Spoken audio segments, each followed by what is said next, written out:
This is a keynote talk at the HAAPIE 2020 workshop in conjunction with the ACM UMAP conference. The topic is on building user trust in recommendations via fairness and explanations. You might have heard of the controversy regarding the Compass software system. It is a risk assessment software that estimates the likelihood of a criminal to commit another crime. It is created by Northpoint and is based on a detailed profiling of criminals. This system is used by judges in the US to help them in their decisions. In such high-stakes environments, the question then is, can we trust such a system? ProPublica, a news organization, set out to investigate how accurate the predictions of Compass actually are. They studied more than 10,000 cases, and they found a bias against blacks. There are almost twice as many false positives involving blacks than whites, and there are many more false negatives involving whites than blacks. With findings like this, it is natural for people to not trust machine-made decisions. A recent survey asked 5,000 consumers how they feel about AI systems. Only one-third said they are comfortable interacting with AI systems, and only 9% felt very comfortable.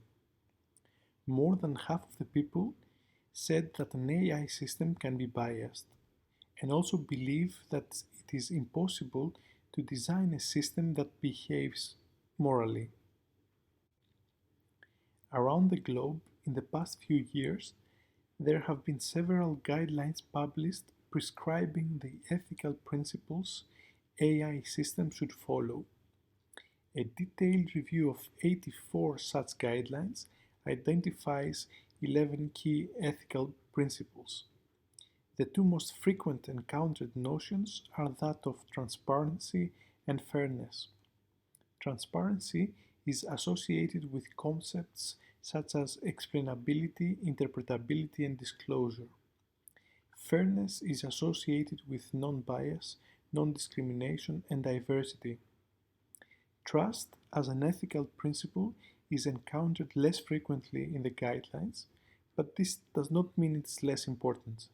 Rather, trust is like the end goal, and the means to achieve it is via the other principles, and particularly fairness and transparency. In the remainder of this talk, I will cover some basic concepts about fairness and explanations, and sketch some future directions about how these two principles could work together to promote user trust in recommendations. Let us first have a closer look at fairness in the context of recommendations. In general, fairness is a highly overloaded term. It can mean different things to different people and can be interpreted differently depending on the context. Let us look at some standard sources for defining fairness.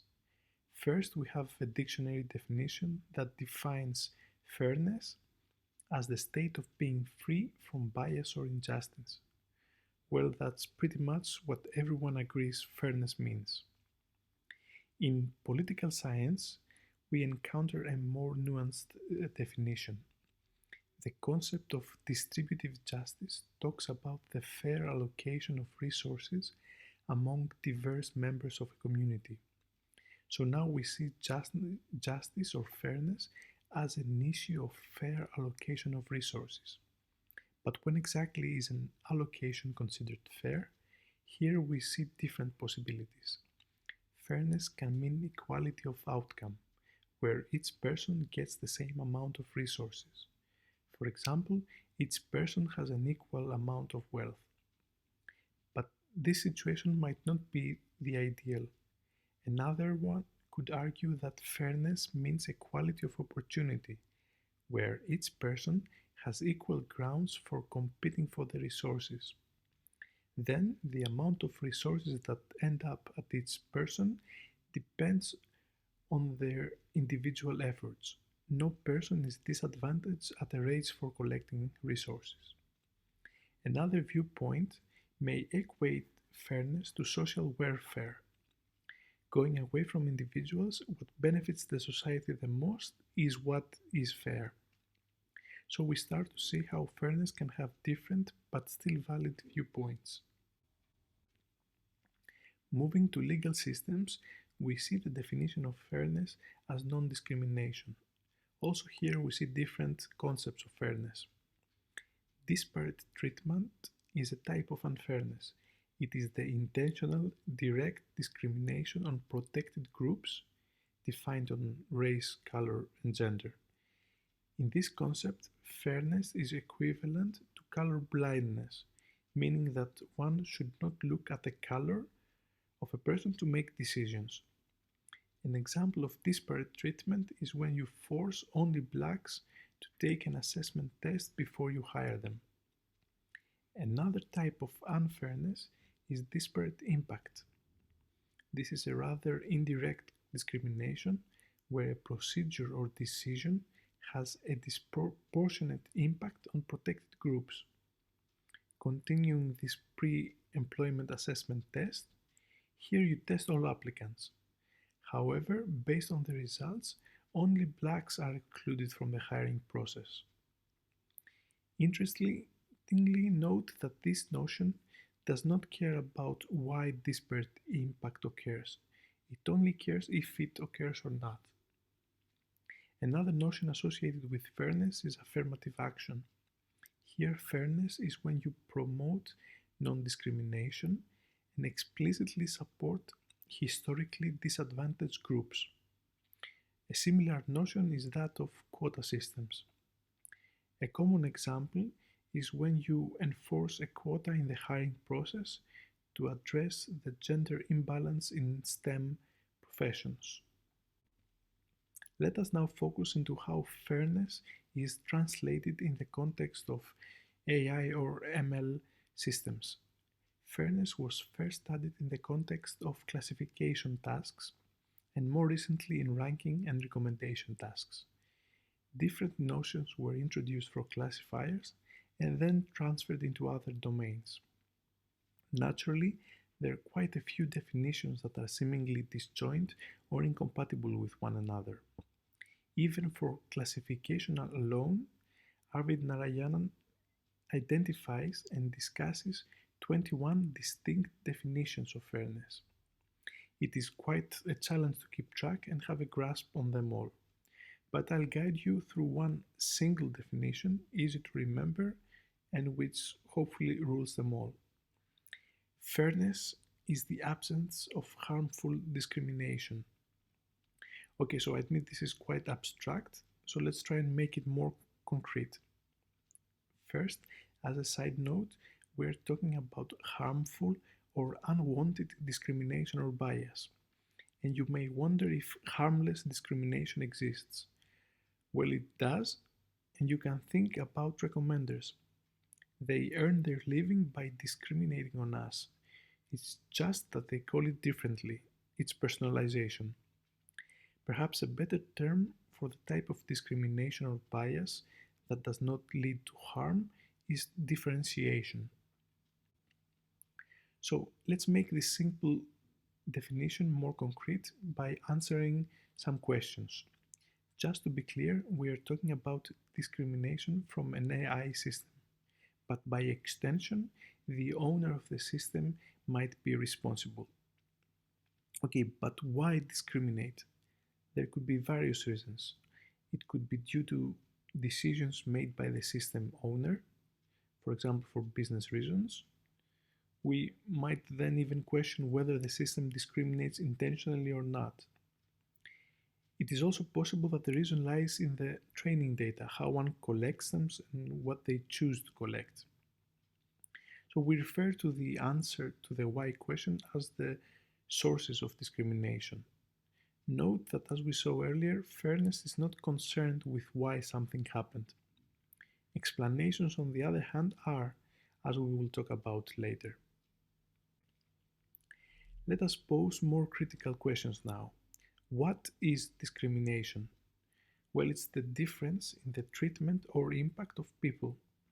That means that we compare individuals or groups of people with each other on how they are treated or impacted by the system. Okay, so what constitutes harm? Here we are not talking about physical or mental harm. According to Kate Crawford, there are two types of harms, although the boundaries are not always very clear.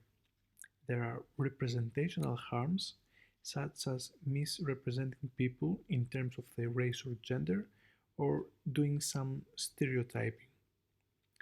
And there are also distributional harms, where some resource is unfairly distributed. We can now focus on recommender systems specifically. I claim that all or almost all fairness concerns that you encounter in the context of recommendations are about distributional harms. So now we can have a single definition of fairness that applies for recommendations. Fairness is the fair distribution of a resource.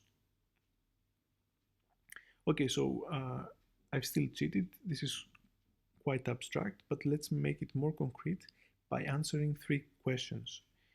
Fair for whom? When is the distribution considered fair? And distribution of what resource? Fairness for whom? Well, recommender systems are actually multi-sided with different stakeholders.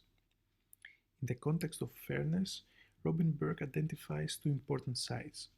There are the consumers, the end users, or simply the users, those who receive the recommendations.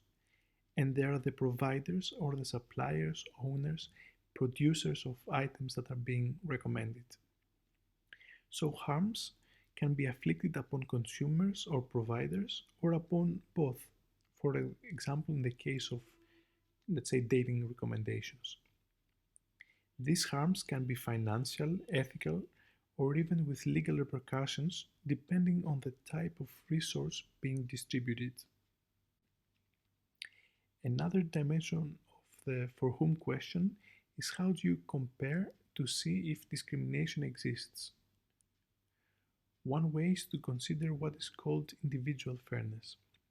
Here you compare two or more individuals that are similar in terms of demographics, qualifications, or some domain-specific similarity function. For example, individual fairness can capture whether two similarly qualified people receive the same job recommendations.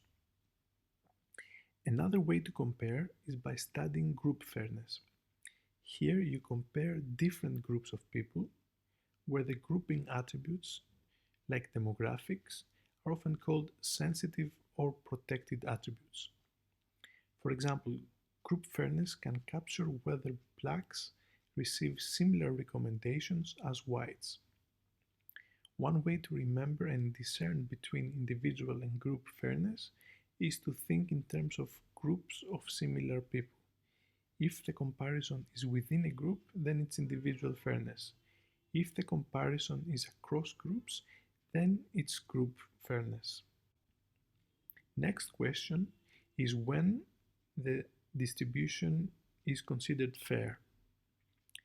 The answer essentially defines when the distributional harm occurs, and it depends on the resource being distributed. Nonetheless, we can distinguish between two main ways to define fair distribution.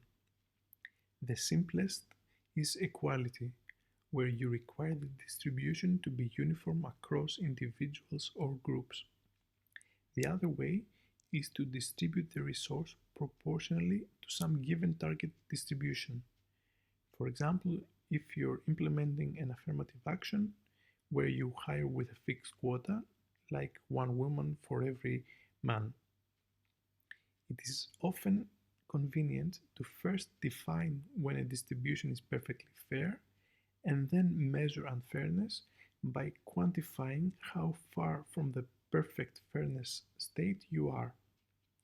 For example, one can say that one wants an equal distribution and then measure deviations in terms of the Gini coefficient or by means of statistical divergence. The most important question to define fairness is to understand what is being distributed. Well, what are the resources that can be distributed by a recommender? There are two main resource types. The first is utility. This captures how relevant or accurate the recommendations are. Note for this you need to collect feedback to quantify it. The other resource type is exposure. Exposure captures how much the system promotes items to users. And because exposure is not concerned with how relevant recommendations are, it does not require feedback. We will see concrete examples in what follows. First, let us talk about utility. Typically, utility concerns the consumer, so it is measured from that viewpoint. Hence, people often equate consumer fairness with utility fairness, but that is not always the case. From the consumer viewpoint, the most well-known work is from NIPS 2017, where utility is measured in terms of rating prediction accuracy.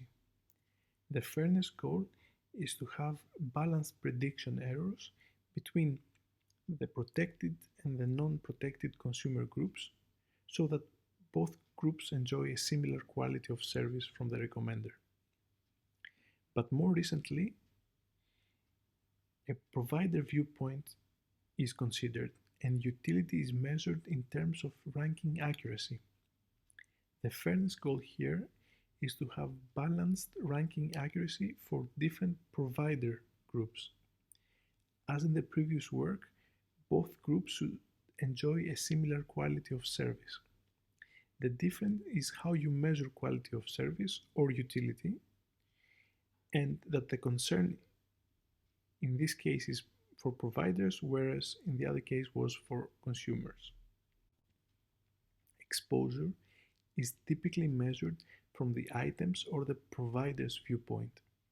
Hence, in contrast to utility, provider fairness is often equated with fairness of exposure, although that is not always the case. For example, there is a consumer viewpoint where fairness is defined when recommendations of desired items appear equally frequent to protect and non-protected consumer groups. The idea is that both consumer groups should not be left out of desired items. The resource being distributed here is the number of recommendations or the exposure of desired items. There is of course the more common provider viewpoint that says each provider should have equal chance of being promoted to consumers. We can create a taxonomy of fairness concerns or definitions in recommendations by classifying along two dimensions. For whom is the concern, for consumers or providers, and of what is the distribution of accuracy or exposure. Some representative work in this field is then classified along the two dimensions. We observe that most of the work lies into two boxes: accuracy fairness for consumers and exposure fairness for providers. Let us now have a closer look at explainability in the context of recommendations.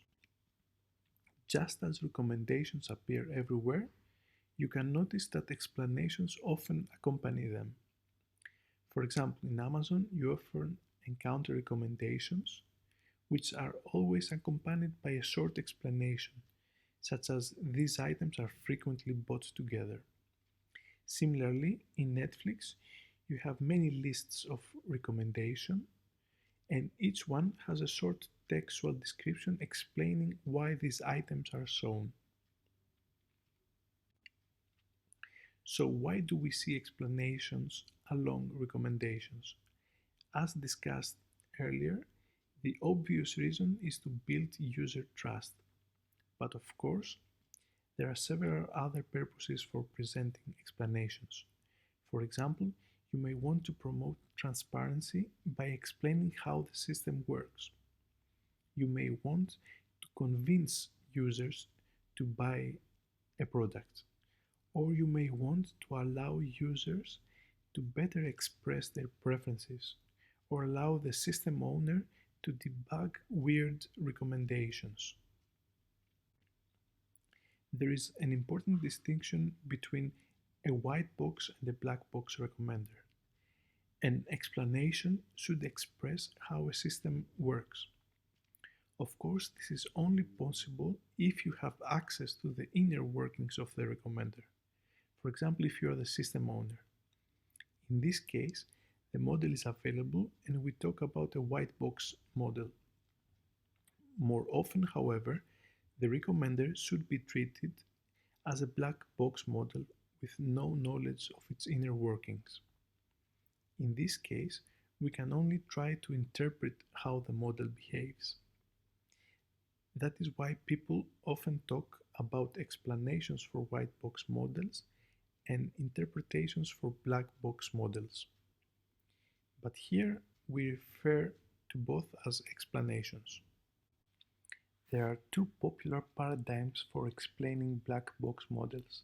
The first is called local proxy models. When faced with a black box, you cannot see inside it, but you can observe its inputs and outputs. Then you can use these observations to explain a given input-output pair, where input in our context means preferences or prior feedback, and output is the recommendations. The key idea is to build a white box model that you can control. The first thing you do to build a local proxy is to slightly perturb the original input and collect the outputs. Then, using these input-output pairs, you fit a white box model, and finally you use that model to generate explanations.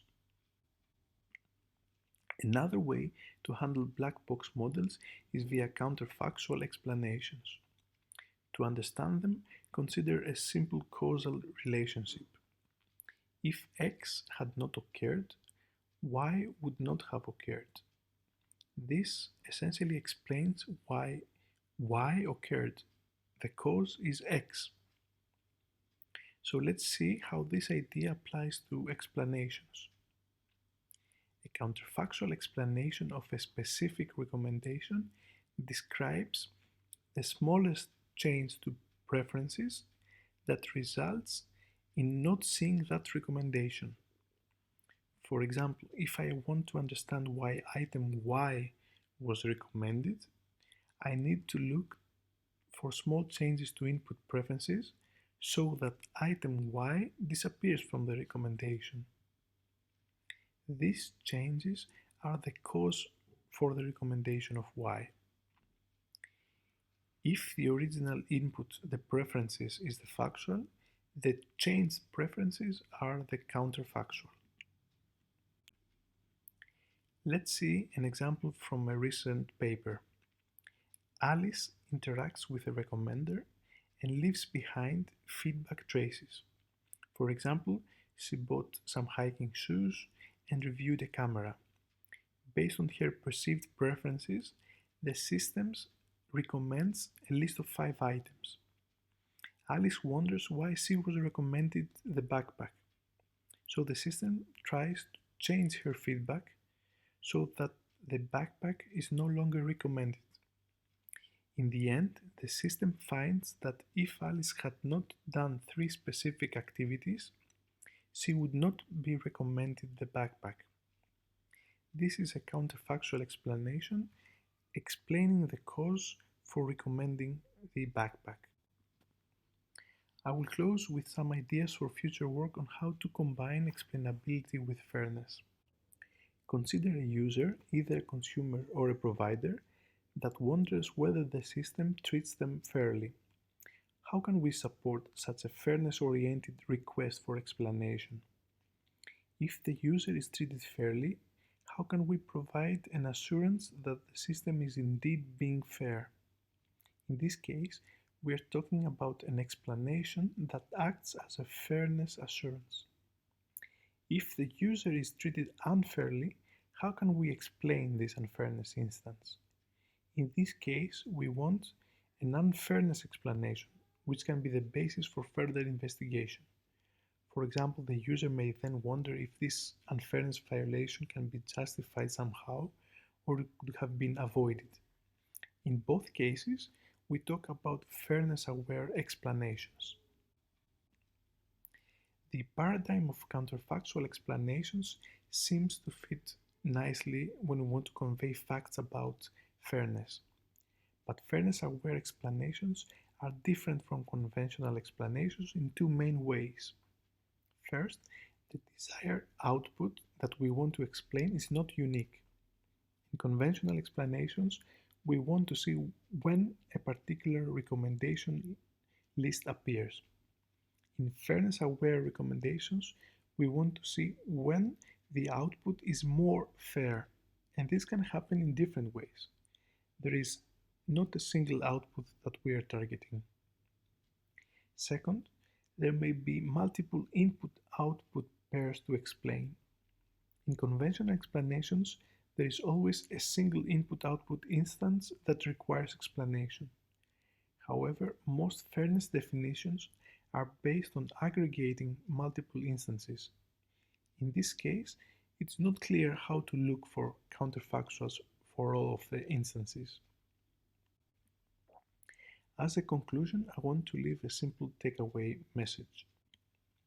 To build user trust in recommendations, we need to invest in techniques for explainability and for fairness for all sides at stake.